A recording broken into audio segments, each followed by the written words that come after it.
राष्ट्रीय ग्राम स्वराज्य अभियानांतर्गत धडगावमध्ये जीपीडीपी, बीपीडीपी, डीपीडीपी प्रशिक्षण कार्यशाळा यशस्वी। राष्ट्रीय ग्राम स्वराज्य अभियानाच्या अंतर्गत पंचायत समिती धडगाव यांच्या वतीने ग्रामपंचायत अधिकारी व सरपंचांसाठी जीपीडीपी, बीपीडीपी व डीपीडीपी या विषयांवर एक दिवसीय प्रशिक्षण कार्यशाळेचे आयोजन करण्यात आले होते। सदर कार्यशाळा उत्साहपूर्ण वातावरणात यशस्वीरित्या पार पडली। या प्रशिक्षण कार्यशाळेत यशदा नंदुरबार यांच्या वतीने नीता पाटील यांनी मार्गदर्शन केले। त्यांनी ग्रामपंचायत विकास आराखडा जीपीडीपी, पंचायत समिती विकास आराखडा बीपीडीपी तसेच जिल्हा विकास आराखडा डीपीडीपी तयार करताना घ्यावयाच्या बाबी, नियोजनाची प्रक्रिया, लोकसहभागाचे महत्त्व व शासकीय मार्गदर्शक सूचनांची सविस्तर माहिती दिली।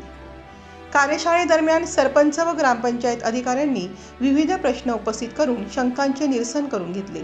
या प्रशिक्षणामुळे स्थानिक स्वराज्य संस्थांचे नियोजन अधिक सक्षम व लोकाभिमुख होण्यास मदत होईल असा विश्वास व्यक्त करण्यात आला। कार्यशाळेच्या यशस्वी आयोजनाबद्दल सहभागी अधिकारी व पदाधिकाऱ्यांनी पंचायत समिती धडगाव तसेच यशदा नंदुरबारचे आभार मानले। आदिवासी जनजागृती न्यूज नंदुरबार। नमस्कार।